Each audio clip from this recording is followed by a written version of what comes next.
Hello friends, आज हम IPC के चैप्टर 4 में जो जनरल एक्सेप्शंस हैं, साधारण अपवाद हैं, उनमें से कुछ सेक्शन 76 से सेक्शन 86 तक के बारे में डिस्कस करेंगे। ये बहुत ही इंपॉर्टेंट सेक्शंस हैं और इन सेक्शन से कोर्ट को और जो लॉ वर्क कर रहे हैं, न्यायिक कार्य कर रहे हैं,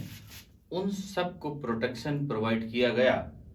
इसमें सेक्शन 76 कहता है, act done by a person bound और by mistake of fact believing himself bound by law. ऐसा व्यक्ति जो तथ्य की भूल के कारण अपने आप को विधि द्वारा जो बाउंड है, उससे विश्वास होने के कारण वो कार्य करता है, तब वो क्या होगा, वो ला मतलब वो गलती नहीं होगी। इसमें कहा गया, nothing is an offence which is done by a person who is और who by reason of a mistake of fact and not by reason of a mistake of law in good faith believe himself to be bound by law to do it। इसमें कहा गया कि उसे विश्वास करने का कारण है कि वह वो कार्य कर रहा है, लेकिन लॉ की मिस्टेक उसमें नहीं है, नियमता वो कार्य कर रहा है। एक इलस्ट्रेशन कहा गया कि एक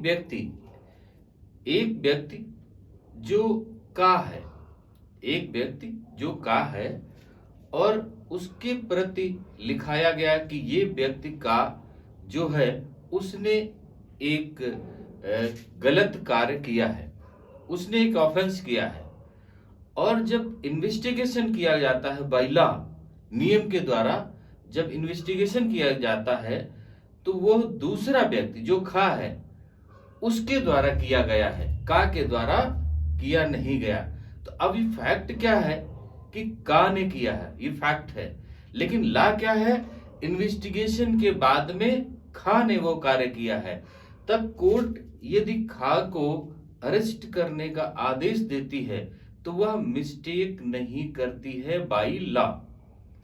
इसमें 76 में यह कहा गया कि अगर लॉ के द्वारा वह करेक्ट है लेकिन फैक्ट के द्वारा वह भूल है, तो फिर वो कार्य जो किया जा रहा है वह उसका ऑफेंस नहीं होगा। ये बात क्लियर हो गई होगी। अब सेक्शन 76 कहता है, एक्ट ऑफ जज व्हेन एक्टिंग जुडिशियली। जब कोई न्यायाधीश न्यायिक कार्य कर रहा है उस समय वह उसको कोई ऑफेंस नहीं होगा। कब? Nothing is an offence which is done by a जज when acting judicially in the exercise of any power which is good in faith to believe to be given to him by law। अब इसमें कहा कि एक जो न्यायाधीश है वो कार्य कर रहा है, न्यायिक कार्य कर रहा है, और न्यायिक कार्य करते समय उसे नियमतः कोई बात लगती है कि ये जुडिशियली ये नियमतः सत्य है और वह उसके अनुसार आदेश कर देता है, जो उसको नियमता लगता है कि ये सत्य है और उस नियमता के तहत वो आदेश कर देता है, तो वह आदेश भले ही गलत हो लेकिन वह आदेश ऑफेंस उस न्यायाधीश के लिए नहीं होगा। इसमें उसका प्रोटेक्शन किया गया कि अगर वो कोई जजमेंट करता है, भले ही वो गलत जजमेंट हो गया हो, लेकिन उसने नियमतः अपने नियम के अनुसार और जो नियम के अनुसार समझा उसने, उसके अनुसार वो कार्य किया, तो वो एक ऑफेंस नहीं होगा। सेक्शन 78 कहता है, act done pursuant to the judgment और ऑर्डर इन कोर्ट। अब इसमें भी वही बात कही गई, उसमें किसी बात को कह दिया 77 में। अब 78 में उसके जजमेंट के बारे में कह दिया गया कि जो निर्णय या आदेश कोर्ट करता है नियमता, उस नियम के द्वारा भले ही वो गलत हो गया हो, उसके लिए उसका नेक्स्ट कोर्ट बना हुआ है, लेकिन वो उसके लिए ऑफेंस नहीं होगा। सेक्शन 79 कहता है act done by reason justified और by mistake of fact believing himself justified by law. विधि द्वारा मतलब लॉ के द्वारा यह जो कार्य न्यायानुमत किया गया है वो तथ्य की भूल के कारण अगर उसे विश्वास है कि ये नियमतः इस व्यक्ति द्वारा सत्य कार्य किया गया है, लॉ उसको कहता है, भले फैक्ट उसके नहीं कहते हैं, तो वह जो कार्य किया जाएगा वह गलत नहीं होगा। Nothing is an offence which is done by any person who is justified by law. जो नियमता सत्य है और वह कार्य करता है, और who by reason of mistake of fact and not by reason of mistake of law in good faith. वह विश्वास में करता है लेकिन नियमता सत्य है, भले उसके फैक्ट सत्य न हो, तो वह क्या होगा, वो जो है उसका ऑफेंस नहीं होगा। अब इसमें सेल्फ डिफेंस आता है। सेल्फ डिफेंस क्या आता है कि अगर किसी को ये बात पता चल जाती है, सपोज करते हैं कि कोई व्यक्ति आपके घर में कूद जाता है और आपको मार देने की पूरी उसकी प्रयास है कि आपको उसको जान से मार देगा, और जबकि विधि विरुद्ध तरीके से वो आपके यहाँ आया है और आपको मार देना चाह रहा है, और अपने आपने सेल्फ डिफेंस में उसको मार दिया है। सेल्फ डिफेंस में अगर आप ऐसा नहीं करते तो वो आपको मार देता गलत तरीके से, और उस समय कोई घटना हो गई तो वह ऑफेंस नहीं होगी अगर ये सिद्ध हो जाता है कि इस आपने उसको बचाने के लिए ये कार्य किया है। अगर ऐसा सिद्ध कर दिया जाता है तब तो वो ऑफेंस नहीं है। ये 79 सेक्शन में कह दिया गया। अब सेक्शन 80 में कहा गया accident is doing a lawful act. अब इसमें कहा गया कि जो एक्सीडेंट है, जो दुर्घटना है, अब सपोज करते हैं कि सिंपल सी बात ले लेते हैं कि एक व्यक्ति जो लकड़ी काट रहा है, कुल्हाड़ी से लकड़ी काट रहा है, और सामने कोई व्यक्ति दूसरा कार्य कर रहा बाय मिस्टेक, और ऐसा बिलीव करने का कारण है, सारा चेक करने के कारण कि वह कुल्हाड़ी उस हत्थे से नहीं निकलेगी और वो लकड़ी काट रहा है, बाय मिस्टेक वो कुल्हाड़ी टूट जाती है और उछल करके उस व्यक्ति को लग जाती है जो व्यक्ति सामने काम कर रहा है, और उसे भी नहीं पता था कि ऐसा हो जाए। तो ये एक्सीडेंट हुआ और जानबूझ करके नहीं हुआ, बाय मिस्टेक हुआ, और उसने पहले चेक कर लिया था कि ये टूटने वाली नहीं है, लेकिन इंटरनल कोई इफेक्ट के कारण वो टूट गई, तो वह चीज क्या है, ऑफेंस नहीं है। दूसरे के इलिस्ट्रेशन ले लेते हैं कि अगर कोई व्यक्ति गाड़ी चला रहा है और अचानक उसकी ब्रेक फेल हो जाती है, ब्रेक वर्क करना बंद कर देती है, या हैंडल उसका मूवमेंट करना बंद कर देता है, और बाई चांस वो दुर्घटना हो जाती है और किसी व्यक्ति को उसमें से एक्सीडेंट के कारण मृत्यु हो जाती है, तो वो ऑफेंस नहीं हुआ, क्योंकि वो बाई मिस्टेक हुआ। लेकिन आपने जानबूझ करके उसको कार्य किया तो फिर वो ऑफेंस हो जाएगा। अब बात आती है सेक्शन 81 में कहा act like to cause harm but done without criminal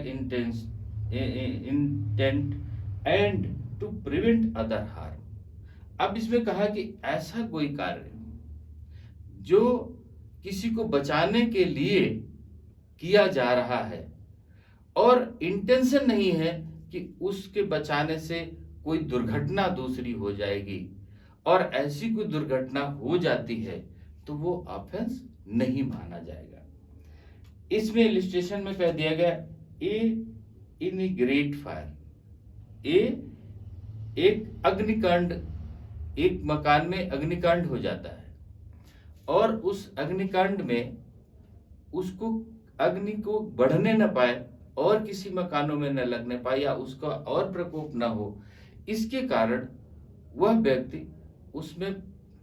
उसके दीवार को गिरा देता है ताकि वो एंट्री हो जाए उसमें से, और एंट्री हो करके उसमें पानी पहुंच करके उसको बुझा दिया जाए। और वो दीवार गिराने में कि आग बुझाए, नुकसान ना हो, वो दीवार के पीछे मान लेते हैं कोई व्यक्ति दुर्घटनावश, कोई व्यक्ति अचानक खड़ा हुआ है भागने के बचने के लिए, और दीवार बाई चांस उसी पर गिर जाती है और उस व्यक्ति की मृत्यु हो जाती है। तो वो क्या कर रहा है, बचाने के लिए उसने कोई इंटेंशनली काम नहीं किया और वह व्यक्ति की दुर्घटना में मृत्यु हो गई या दुर्घटना हो गई उसके साथ में, तो वो ऑफेंस नहीं होगा, ये 81 सेक्शन कहता है। अब सेक्शन 82 कह दिया गया, act of a child under 7 year of age, वह बच्चा जो 7 साल का है या 7 साल से बिलो है, उसके द्वारा कोई ऑफेंस कर दिया जाता है तो वह अज्ञानतावश माना जाएगा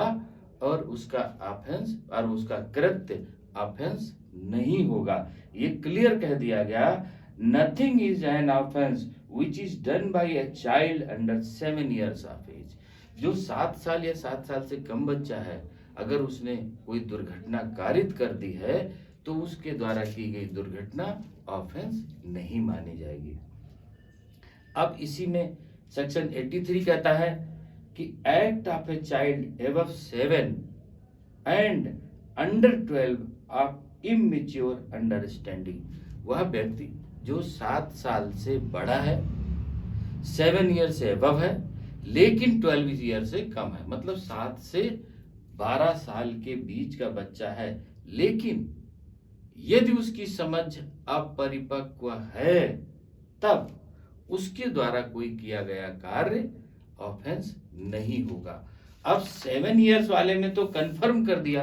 कि ऑफेंस होगा ही नहीं, लेकिन 7 से 12 ईयर के बीच में यह कहा गया कि उसकी अगर उसकी इमेच्योर सोच है तब कुछ बच्चे ऐसे हो जाते हैं जो बिल्कुल मेच्योर हो जाते हैं, जो परिपक्व हो जाते हैं, जिनकी सोच समझ बिल्कुल क्लियर हो जाती है, वो 10 साल के 11 साल के हैं, तब बात इसमें अपवाद में आ जाती है। लेकिन अगर ऐसा प्रतीत होता है कि ये इसको बिना समझ के कार्य किया है इसने, तो वो ऑफेंस नहीं होगा। अब सेक्शन 84 कहता है, act of a person of unsound mind, अगर विकृत चित्त व्यक्ति है और उसके द्वारा कोई कार्य कर दिया जाता, विकृत चित्त, उसको सोचने समझने की शक्ति नहीं है कि वो क्या कार्य कर रहा है, अगर ऐसे किसी व्यक्ति के द्वारा कोई कार्य कर दिया जाता है, अपराध कर दिया जाता है, तो ये माना जाता है कि उसने जानबूझ करके या समझ करके वो अपराध कारित नहीं किया और उसका अपराध ऑफेंस नहीं होगा। तो सेक्शन 84 में अनसाउंड माइंड या विकृत चित्त व्यक्तियों के लिए उसका ऑफेंस नहीं माना गया। अब सेक्शन 85 कहता है, act of a person incapable of judgement by reason of intoxication caused against him will, मत्तता के कारण, अगर मत्तता के कारण कोई ऐसा कार्य कर देता है जो जिसके निर्णय पहुंचने में जो है वो नहीं समझ आता है कि उसका परिणाम क्या होगा, ऐसे अगर कोई कर देता है, नथिंग इज एन ऑफेंस, वो ऑफेंस नहीं होगा, which is done by a person who at the time of doing it, जो उस समय वो कार्य कर रहा है वह is by reason of intoxication incapable of knowledge of nature of act, वो नहीं जानता कि उसका नेचर क्या है, उसका एक्ट, उसका परिणाम क्या होगा, वो उसके परिणाम को नहीं जानता है और उसको वो कार्य कर देता है, और that he is doing what is either wrong और contrary by law provided that is thing which intoxicated him was administrated to him without his knowledge or against his will, उसने जानबूझ करके ऐसा नहीं किया, अज्ञानतावश किया है, बद्धता के कारण किया है, लेकिन वो जो कार्य कर रहा है वह विधि विरुद्ध है, लेकिन उसे ये बात जानने में असमर्थ है, वो ये नहीं जानता कि ये विधि विरुद्ध है और इसको ये कार्य करना है या नहीं करना है। अगर ऐसी कोई चीज वो कर देता है तब भी वो अपराध नहीं होगा। तो 85 से बहुत सारी चीजों में बचाव के लिए दे दिया गया। अगर मध्यता कारण उसे पता ही नहीं कि वो अपराध हो जाएगा या अपराध नहीं होगा, या ये कार्य अपराध है या नहीं है, ऐसा कोई कार्य है और उसके द्वारा किया जा रहा है, तो वह विरुद्ध नहीं होगा, मतलब वह अपराध नहीं होगा। अब सेक्शन 86 इसका कहता है कि offence requiring a particular intent और knowledge committed by one who is intoxicated, मतलब ऐसे भी किसी व्यक्ति द्वारा जो मत्तता में है, जो इंटॉक्सिकेटेड कंडीशन में है, उसके द्वारा किया गया अपराध जो विशेष आशय से या ज्ञान का होना अपेक्षित है कि उसके द्वारा ये कार्य किया गया था या किया जा रहा है, ऐसा कोई कार्य। तो इसमें कह दिया गया in case where is an act done is not an offence unless done with a particular knowledge और इंटेंट, जब तक कि उसको विशेष ज्ञान नहीं होगा, जब तक कि उसको विशेष ज्ञान नहीं होगा उस बात को करने के लिए, तब तक वो अपराध नहीं होगा। A person who does the act in a state of intoxication shall be liable to be dealt with as he had the same knowledge as he would have had if he had not been intoxicated, unless the things which intoxicated him with administered to him without his knowledge or against his will। अब इसमें बात बिल्कुल clear कह दी गई है कि अगर कोई प्रकृति जिसको परिणाम उसे पता नहीं है और वो मत्तता के कारण कार्य कर देता है तो अपराध नहीं हुआ। जैसे मान लेते हैं कि एक फल है, वह फल खाया जा रहा है, कुछ व्यक्ति उसको खाते हैं और उसको कोई नुकसान नहीं होता है, और वही व्यक्ति अगर वह दूसरे व्यक्ति को दे देता है, उसे नहीं मालूम कि उसको उसका साइड इफेक्ट है, उसको रिएक्शन हो जाएगा, और वह व्यक्ति उसको दे देता है, जो दूसरा व्यक्ति खाता है कोई रिएक्शन नहीं होता है, और वो जानता नहीं कि इसको रिएक्शन हो जाएगा, और बाई चांस उसको वो बात हो जाती है, तो वो अपराध नहीं होगा। वो बद्धता के कारण किया गया, वो अज्ञानता के कारण किया गया, इंटॉक्सिकेशन के कारण किया गया, और ऐसा जो कार्य किया जा रहा है वो अपराध नहीं है। उसने उसके भले के लिए वो काम किया, उसको अच्छाई के लिए काम किया, मानवता के लिए काम किया, लेकिन उसको वो बात रिएक्शन करती है या उसको नुकसानदेह है, तो ये बात उसको पता नहीं थी, और ऐसी चीज में अगर वो कार्य कर देता है तो वो क्या कहलाएगी? अपराध नहीं कहलाएगी, और वो क्षमा के योग्य होगी। तो अभी इसमें से कुछ बातें ऐसी है जिनको बताया गया सेक्शन 76 सेक्शन 86 में कि कौन सी व्यक्ति अगर कोई कार्य कर देता है तो वो अपराध नहीं होगा, लेकिन अगर वो जानबूझ करके वो कार्य करता है तो वो जरूर अपराध होगा। तो अभी इसमें और भी कुछ ऐसे हैं, एक्सेप्शंस हैं जो अपराध नहीं काउंट किए गए, उनको इनमें क्लियर किया गया, और इनका जानना बहुत जरूरी है कि कौन कौन से ऐसे अपराध है, कौन कौन से ऐसे व्यक्ति हैं, कौन किन कंडीशन में ऐसा है कि अगर कोई अपराध हो जाता है अज्ञानता बस या किसको क्या पावर दी गई, तो इसको समझने बहुत इजी रहेगा। अब सेक्शन 87 से हम नेक्स्ट पार्ट में डिस्कस करेंगे। ओके, थैंक यू, जय हिंद।